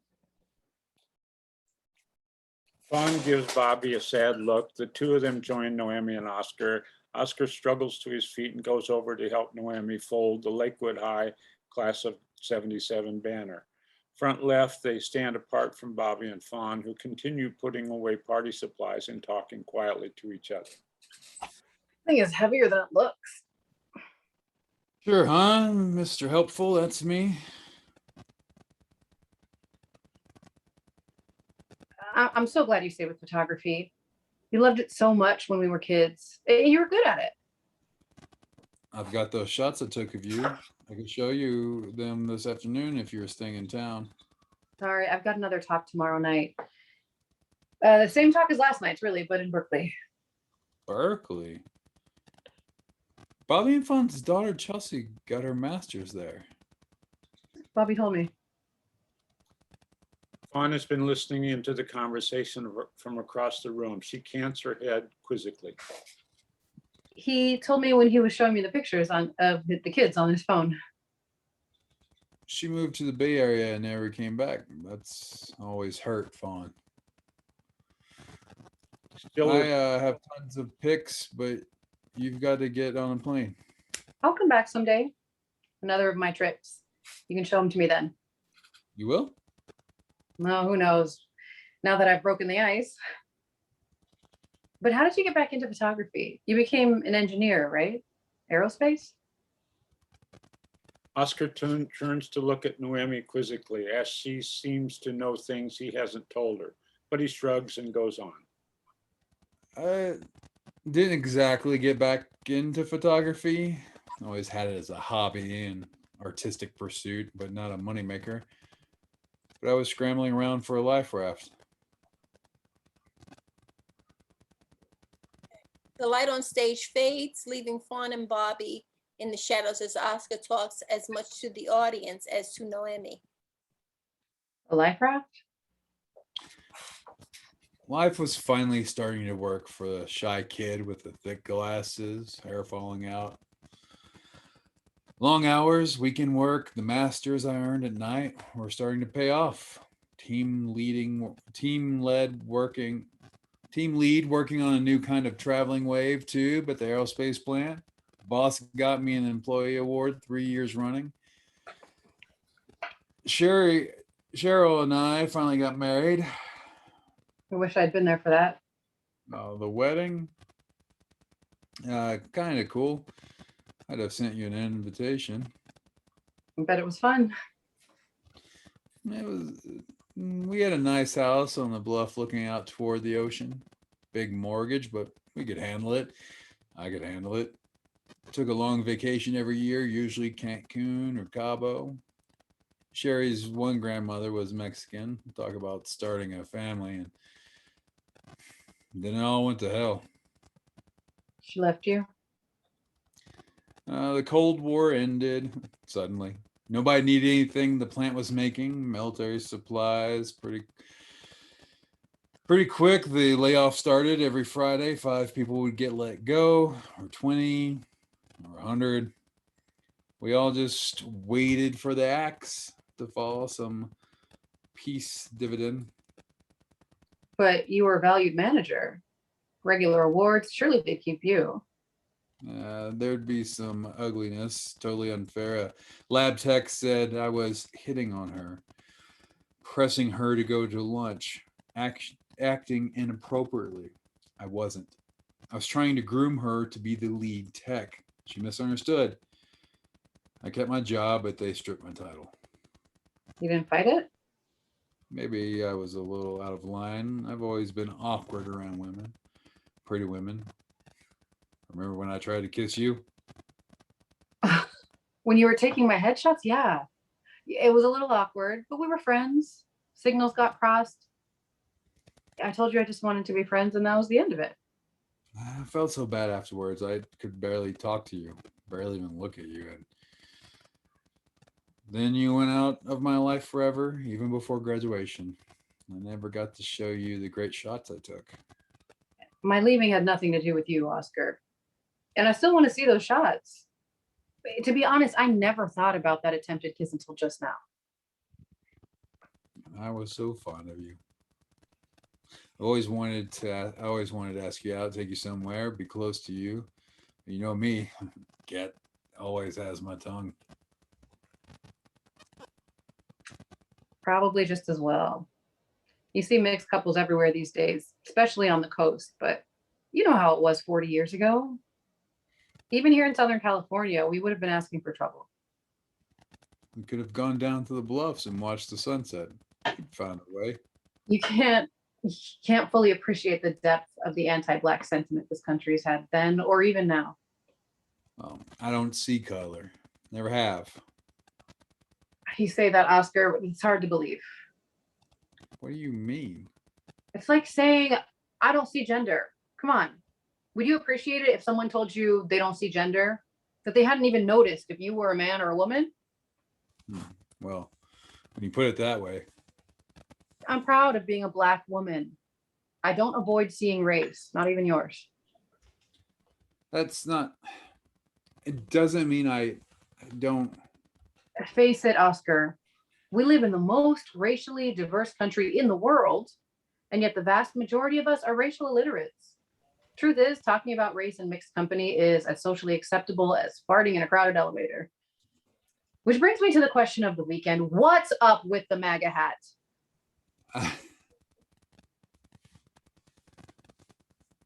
Just something to get Bobby's goat. Oh, do tell. You ever see that liberal rag he publishes? His own super progressive columns. Closet Commie Pinko. And not very far in the closet either. How 50s? I haven't seen the paper in a while, but go on. My day came and I was out of a job, like dozens of other engineers in town, probably hundreds, maybe thousands. No engineering jobs to be had, none at all. To keep up with the mortgage, I took a job at a local fast food joint. Manager's position kept you afloat? I wasn't managing anything. I was picking up trash in the parking lot for minimum wage. Hiding my face from the people I used to work with, used to manage at the plant down the street. People I thought were my friends. My old boss who'd laid me off, that lab tech, she got my job, at least until they laid her off too. I'm so sorry. But when one door closes, another opens, right? Doors opening my ass.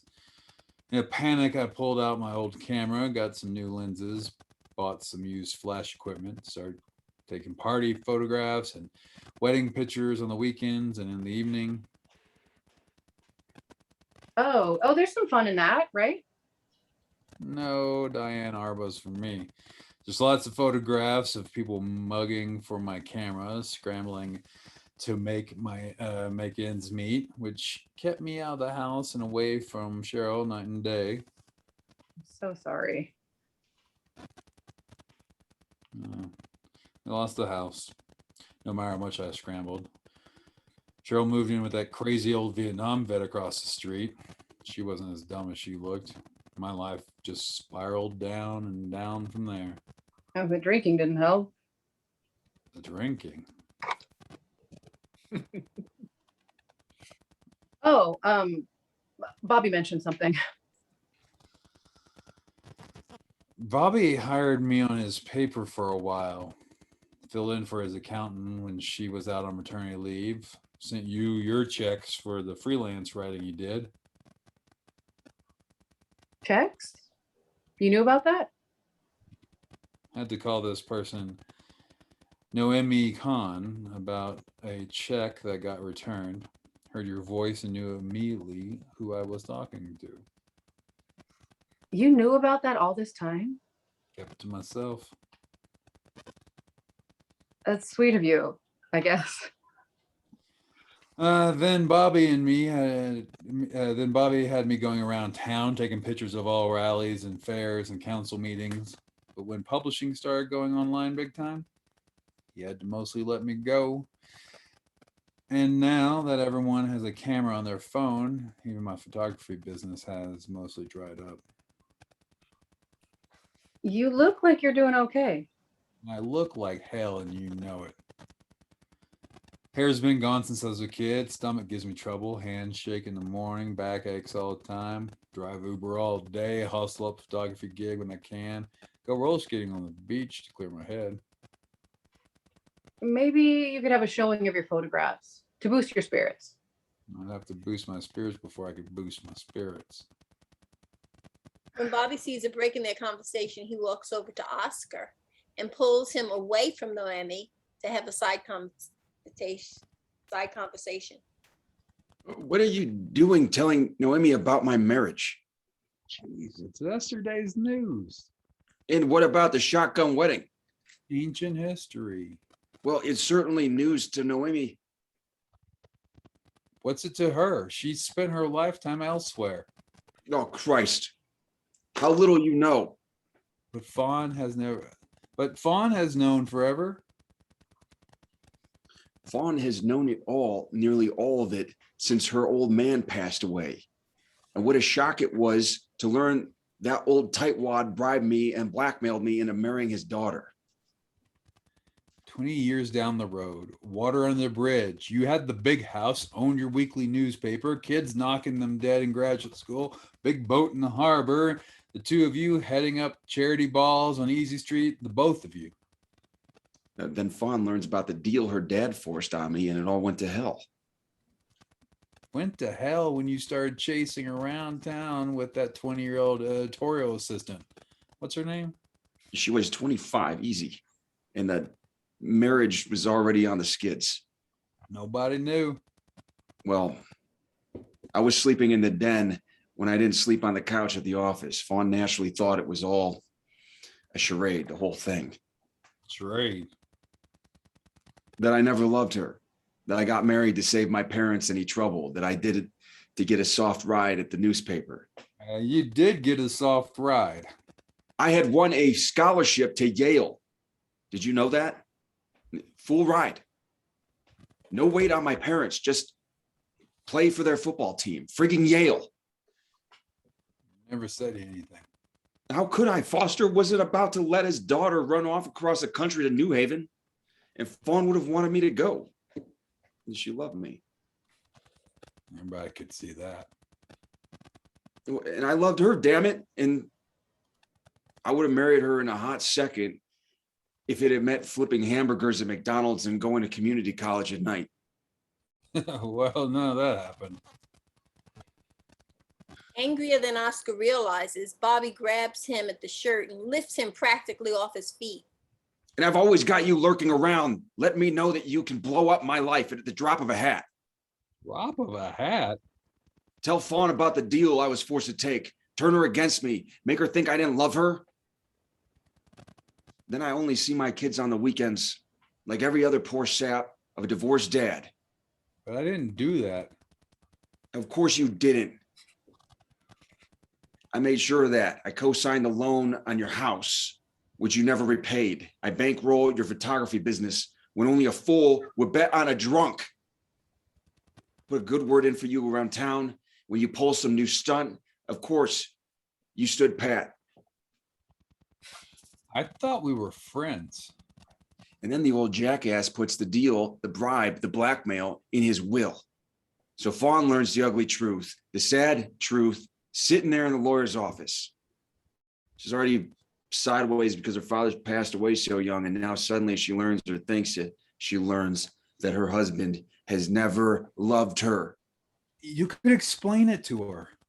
At 20 years down the road, there's no explaining 20 years of silence. She kicked you out? No, the life just went out of her. Like I kicked her in the gut. We made love, and it was like we were on different planets.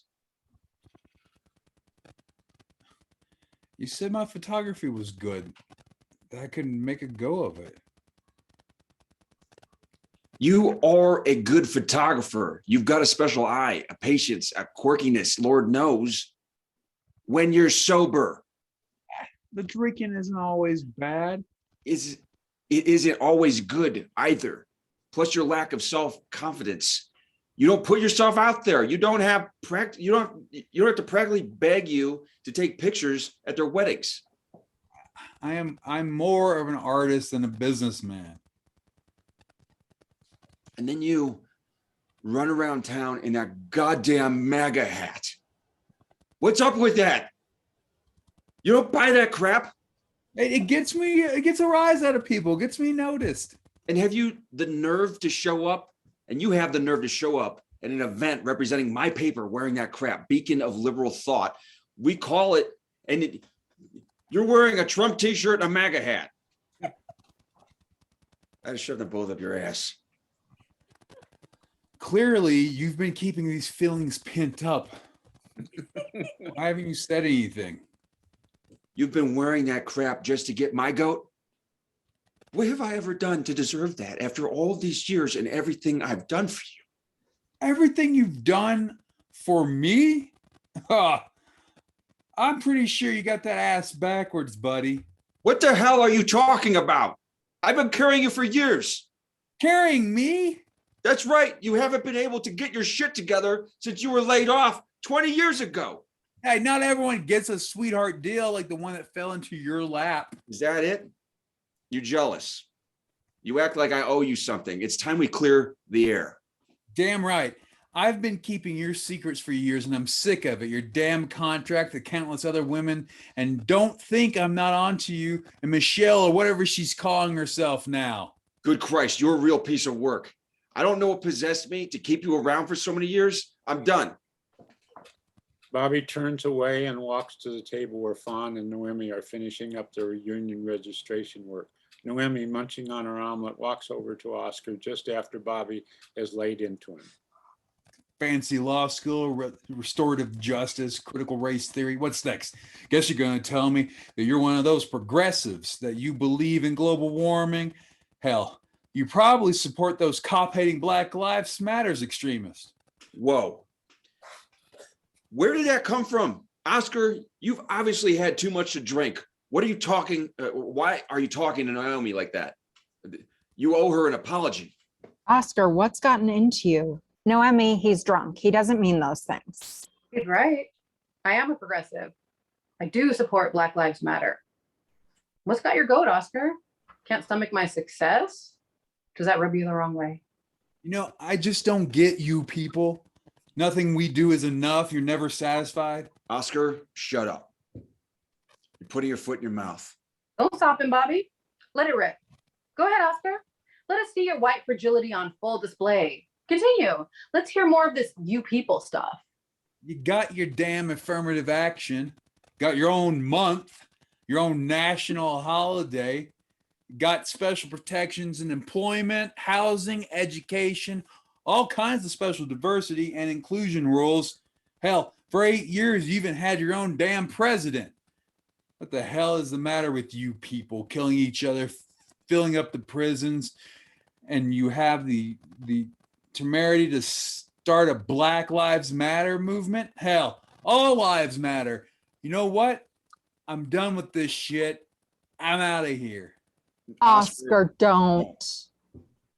Oscar rushes around the room, picking up his camera equipment and other belongings. Suddenly, the lights go down except for a spotlight on Oscar, who talks directly to the audience.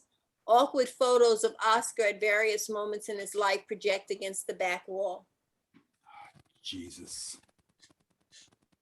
There I go again, ruining everything. If I have any friends in the world, it's these three, and here I go stomping off. I'm really not the creep I seem here. Take the streaking business, the 10th reunion, remember? What happened was Phil Johnson, the class president, the guy who just dropped dead jogging, he and a bunch of his buddies from Bobby's football team pulled me into the storeroom so we can all take off our clothes and streak the party. All of us. So, dopey me, I go along. Take my clothes off, lead the pack out the door, screaming my full head off. When I look back, the other guys are nowhere to be seen. And when I do see them, they're all dressed again, laughing and pointing at me. So, I run around like I'm meant to be doing it. Like somehow I thought it was my very own cool idea. Never did find my clothes. I had to drive home wrapped in a towel. Lucky the cops didn't pull me over. Oscar takes a couple of photographs of the audience, then a swig from the flask in his pocket. And the lab tech, she played me. Honest to God. She came to me asking me to help her advance.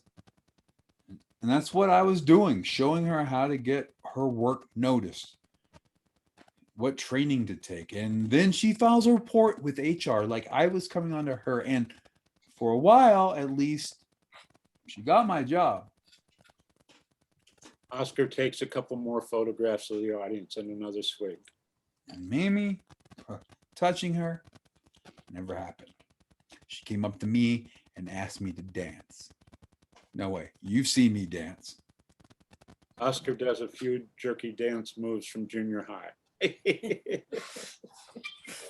I don't do that in public. So she stomps off all insulted. I can't win for losing. What I got is social phobia or something like that. I'm deathly afraid of personal contact with my fellow man and fellow woman, especially. Always have been. Therapy, Toastmasters, hypnosis, nothing helped. Oscar takes a last photo of the audience and throws his MAGA hat in the corner. And that Bobby, as nice as he's been to me, he's always had everything handed to him, including Fawn and Michelle, I bet. Oscar drains the flask. White fragility? I don't know what she's talking about. I'm not a racist, not really. How the biggest crush I ever had was on Michelle. Oscar drop kicks the flask into the audience. Maybe. Oh well. I know how this plays out. Let him go. It took a few drinks, but he finally spoke his mind. Truth is, I wish more people would do that. I think we'd be in a better place. This wasn't supposed to go this way, Mickey. It isn't like Black people can't sense those sentiments, even when they're left unspoken. In my opinion, political correctness didn't do me any favors. Don't take that to heart. Oscar's had a tough life, lots of losses. He says crap like that. He hates himself for doing it and drags himself back with an apology. Apologies get old. But there's a good side to Oscar. Well hidden. He volunteers at the food bank downtown, takes pictures of the homeless people who come there, but posts them on the wall, glamour shots, makes them feel good. You look for the good in everyone.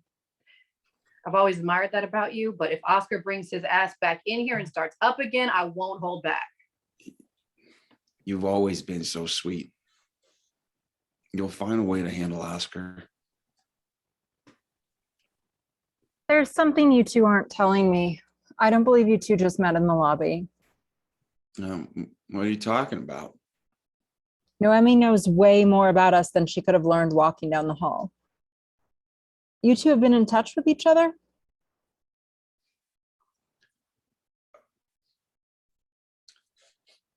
Remember how I was telling you I've been checking into my ancestry online, tracing my father's family back to Dominica and the West Indies? And I've traced my mother's Irish roots back through Winnipeg, where they were well diggers after emigrating to Montreal.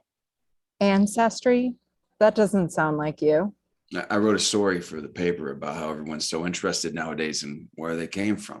Oh, I read that. I liked it too.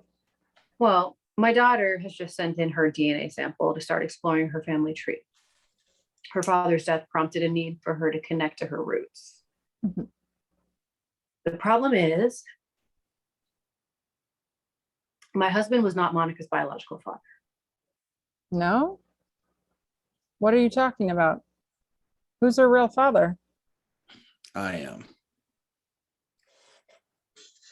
Fawn leans against the table for support, looking like she might bolt from the room. Instead, she sucks down a deep breath and glares from Noemi to Bobby. The loud siren from a passing fire truck disrupts the action. Noemi puts on her professor's glasses again, but Bobby takes her gently by the shoulders and sits her down as he rolls up his sleeves to adopt his publisher role. Noemi and Fawn become ace reporters. Oscar rushes back in with his camera to be the paper's photographer. Photographs and slides of family trees and old ancestors project against the back wall. This DNA stuff is hot news. People are finding all sorts of startling new information about their family histories. Plus, the privacy intrusions could be traumatic. I know several people who found out their father isn't really their father. Excellent. see if you can get them to speak for attribution. And Oscar, see if you can get them to sit still for a photograph or two. Roger, boss. To look into the white families who found out they've got black relatives in their family tree, and vice versa, of course. Perfect. And I thought I'd talk to some law enforcement contacts, see if they'll open up about using the DNA databases to track down cold case suspects. Those databases are supposed to be private, aren't they? Oh, Fawn, don't be naive. Great stuff. Let's get hopping so these stories can lead Tuesday's edition. I bet this story will have legs. The loud siren from a passing fire truck coming back the other way, disrupting the action again. The four shake themselves and look around confused. Oscar bolts from the room. You? Oh, you bastard. No, wait, how could that be? When and where did you find the time to be together? You two carried on right behind my back? Oh, I knew it. I just knew it. You backstabber. No, Fawn, this was before you and I got married. We were actually still in high school. It's part of the reason Noemi left town so abruptly. It started that spring of our senior year when your father forbade you from seeing me, the kid from the wrong side of the tracks. So you ran straight to Michelle. No, nothing like that. We'd always been friends, all of us. There was no running. We made a mistake, a big mistake, and we knew it. How could you have dated? I would have known. We didn't. Exactly. Well, not at first, and certainly not in this part of town. It was so hard for Noemi to get around. She didn't have a car. One day I was on my way after school to my after school job when I spotted her waiting for a bus long after we had all gone home. It was winter. The days were shorter. It was starting to get dark. Told you there was only one bus to school in the morning and one that left right after school. If I stayed on campus for any after school activities, I was stuck waiting for the municipal bus. And sometimes it would take me hours to get home. Buses weren't any more reliable then than they are now. Running into Bobby was a lucky break. He offered me a ride home, and that day, after seeing me, offered me a ride home that day, and after seeing me a few more times waiting for the bus, he started taking me home regularly. Yeah, Fawn, you remember I had to pass Noemi's house to get to my job washing dishes, right? In this hotel. They let us students rest up sometime, even let us use the keys to vacant rooms. I stayed after school for a lot of extra credit to get into a top college. If it weren't for Bobby driving me home, I would have been stuck. Extra credit, all right. You two probably did it right in this very room. Maybe. Though it certainly didn't look this nice. Oh God, Bobby. I knew you never loved me. I knew it was all a charade. I didn't need Daddy's will to tell me you'd been playing me for a fool all these years. That's not true. I loved you with all my heart. I didn't need your dad's blackmail to marry you. I was crazy happy when you agreed to marry me, pregnant or not. But you just got Michelle pregnant. Noemi. Fuck it, Michelle. Months earlier, a big mistake. We both knew it was the wrong thing to do. We never should have taken our relationship beyond friendship. It was apparent almost immediately. We were too young to know what we were getting ourselves into. No, Emmy, you didn't owe me anything. I don't blame you for what happened a couple of times when you were a teenager. Hell, we're damn near 60 now. It wasn't a couple of times. It wasn't a couple of times. It became a regular thing after a while, after school for a few months. If you loved me with all your heart, why did you keep this a secret for all of these years? And why did you leave me? I didn't leave. Start running around town with every pretty young girl you could find. You left me. Left you. I still live in the house, and I'm not the one who had a child with someone else. I never told you. But you made me sleep downstairs after we heard the will. Stop making love to me, really making love. Virtually talking to me. Always out with your girlfriends in the evenings, charity functions on the weekend, your new job teaching at the community college. Oh, then I see you with Lucy or Linda from work, your assistant. Months later, after you made it clear we were done. And now you're here to throw this in my face, to hurt me like I've never been hurt. I'm sorry you're finding out about it this way. We're not here to hurt you. but there is a matter that is somewhat urgent that we need to address. What on earth could that be? Why didn't you just keep this 40-year-old secret to yourselves? Calm down, Fawn. Oh God, I can't take much more of this. Wait, hold on a sec. What do you mean we're not here to hurt you? Bobby, Noemi isn't here for the reunion, is she? No, Fawn, I'm not. Fawn, you have a right to be upset with me withholding this information for so many years. But I swear to you, I was never unfaithful to you with Noemi. We only maintained contact because I'm Monica's father. I had a responsibility. No, I always knew there was something missing between us, something going on in your head. Maybe not something I acted on. All those years, I told you that I wished I hadn't lost touch with Michelle, and you knew where she was all along. You didn't have the guts or the decency to tell me. I didn't intend for it to be this way. When we were 19, just bringing Cody home from the hospital, I thought about 6-month-old Monica all the way on the other side of the country. I wanted to tell you then, but I put it off. The longer I delayed, the harder it got. I was working and studying night and day, working for your dad to keep us in that crappy first apartment. There never seemed to be the right time to talk about this. When Monica was 2, I met my husband, Omar. He agreed to raise Monica as his own, adopted her. She carried his name. It seemed like the perfect solution. Nobody had to know. We found the perfect solution. I was working hard for your dad, but there were always strings to it. You didn't tell me that either. I know, but I thought I wouldn't have to, especially after Naomi married Omar and Omar agreed to raise Monica. Are you saying that you knew Omar? Did you actually meet him? Well, I had to know who would be raising my daughter. Omar was a great guy, a distinguished older professor Mickey met in college. And he was the father to Monica that I couldn't be. The more I learn, the more I realize that I never really knew you, Bobby. First, it was my father's will and finding out about the contract. Now this, what else don't I know? Your dad had me in a bind. I was never good enough for you in his eyes. How could I tell you, Mickey and I had a child together, a black child. You know who your father was. Revealing that would risk everything. Who would it benefit?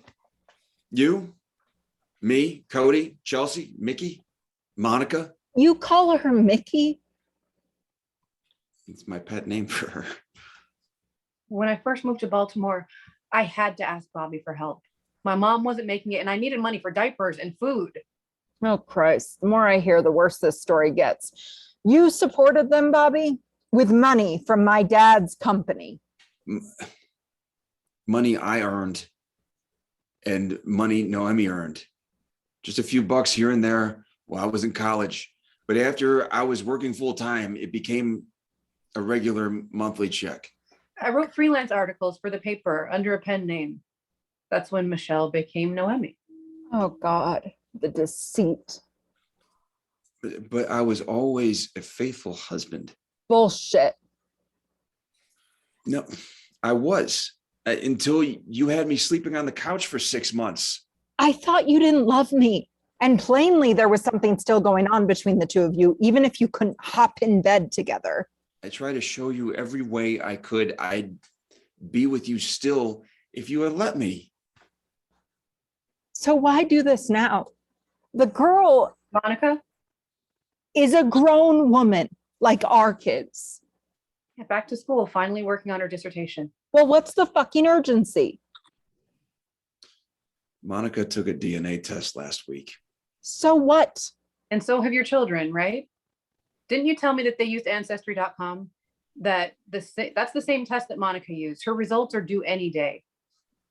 The kids. They're going to find out. That's why I had to come here and tell you face to face.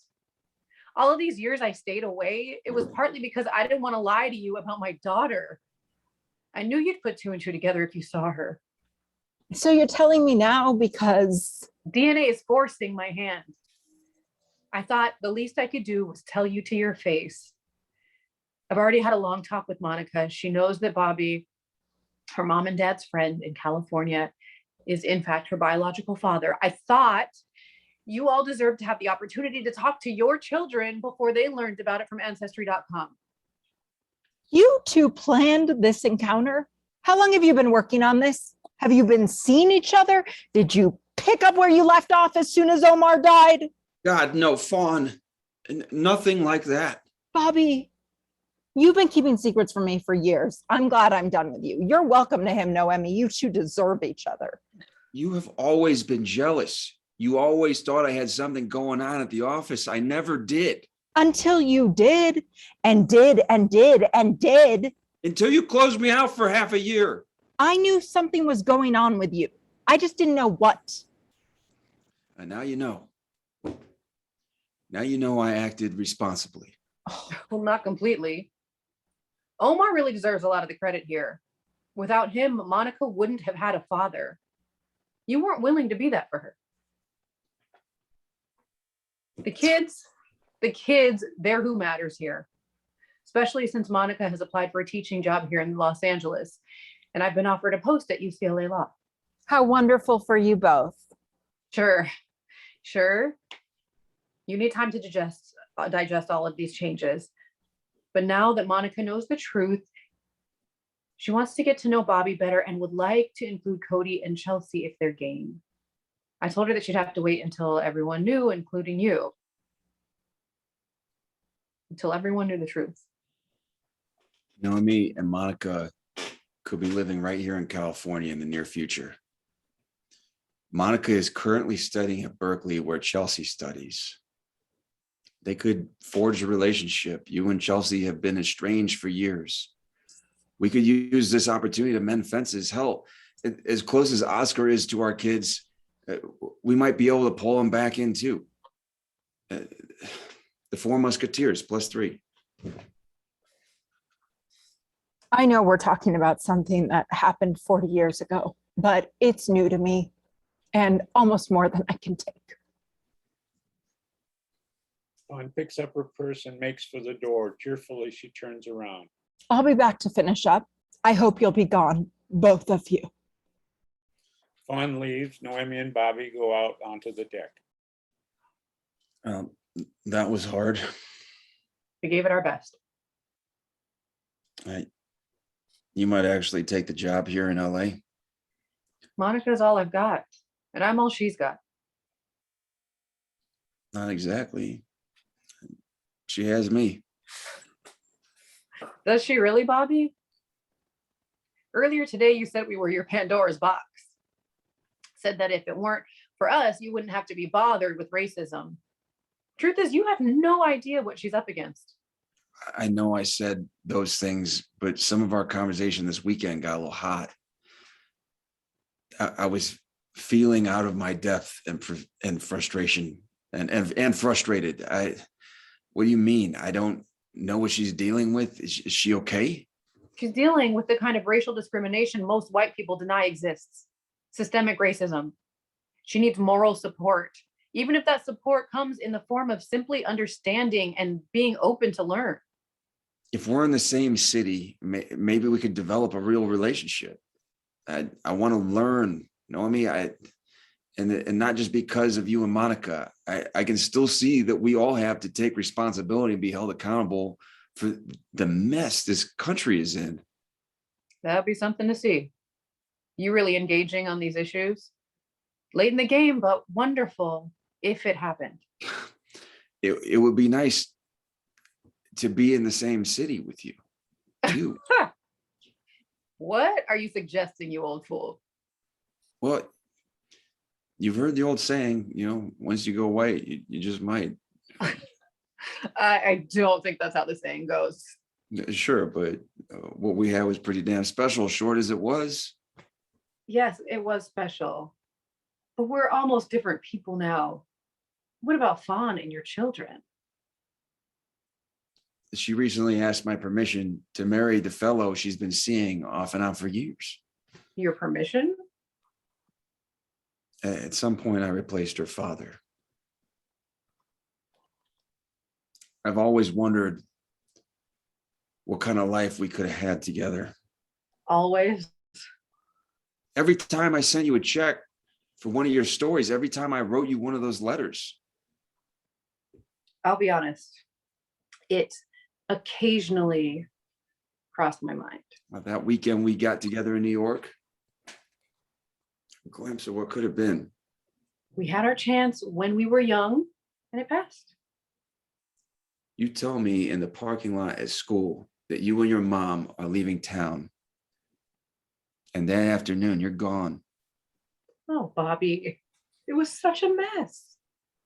And you don't even tell me you're pregnant until months later, when I'm already married. And why didn't you tell me that Fawn's father strong-armed you into marrying her? Mr. Foster was the most powerful person I knew back then. I was 18 and scared shitless. We didn't have a chance. A pair of teenagers, one black, one white, with a baby on the way in this town. It all worked out the way it should have. Well, and we got a chance now. A second chance. A little late in the game, wouldn't you say? You know what they say, 60 is the new 40. It's never too late to teach an old dog new tricks. And I know just a pooch that needs a few lessons. Bobby and Noemi look at each other, look away from each other, and then look back at each other. Music rises as John Lennon's Imagine plays. An image of George Floyd is on the TV screen, and a faint chant of thousands can be heard in the distance. Black Lives Matter. No justice, no peace. Yeah. Cool. Thanks, guys.